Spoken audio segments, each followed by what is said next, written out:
Hi, I'm Rico Correia, and welcome to another episode of Motivational Mondays.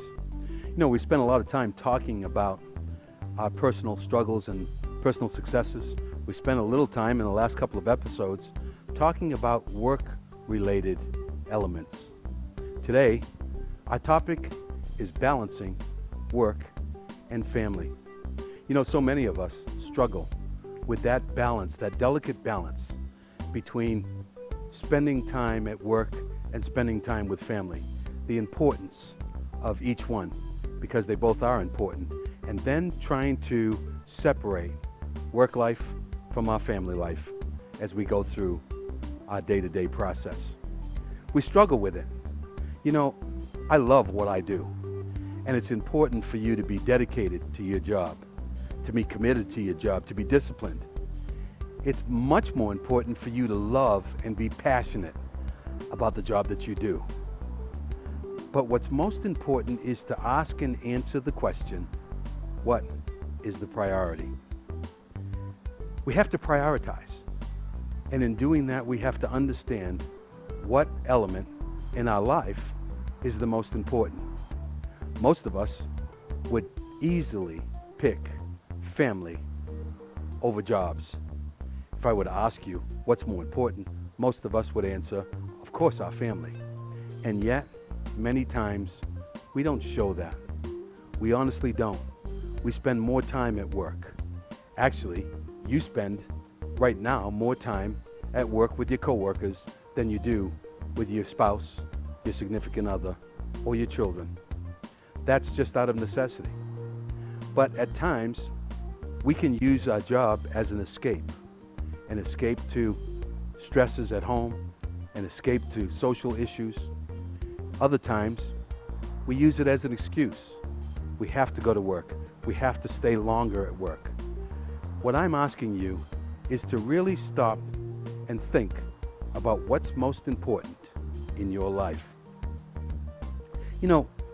As we prioritize, we have to understand that our family is the most important gift that we could ever have. And therefore, what are some things that we can do to make that family life the most important priority? First, take time. Take time from your job when you can to re-energize. Spend that time, vacation time, personal time. Spend it at home. Spend it on vacation. Spend it with your family. Doing those things that will make you happy, will make them happy, and will re-energize you for the time you have to spend at work. Secondly, leave work stuff at work. So often after a tough day, all we want to do is come home and vent about the kind of job that we have and the kind of stresses that we have and the kind of work that we still have and the kind of relationships that we would like to see better in our workplace. Really leave that work stuff there. When you leave and close the door and shut the light off, try your best to leave it there.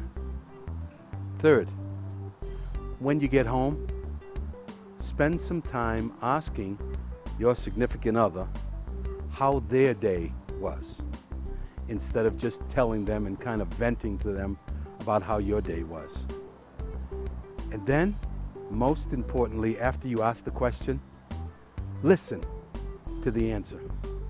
Stop and listen to that person and make them feel that they're the most important element in your life. If you have children, make sure when you get home that you give them a hug and you give them a kiss and you tell them you love them, and that you spend some quality time with them, doing puzzles, reading a book, telling stories, making them laugh and making them feel wanted and loved. If you have school-age children, spend some time asking them about their day, spend some time asking them about their homework, and maybe even assisting them, if you can, with some of the problems and issues that they go through in life. Remember, it is extremely important to prioritize that work and family time. So many times, I've seen people's jobs be the destruction of their families. Very seldom will you see families be the destruction of jobs. That tells you where the priority needs to be and what the priority needs to be. And lastly, remember, what you do is not who you are. Spend some time, prioritize work and family, and make sure that family comes first. Thanks for joining us on another episode of Motivational Monday.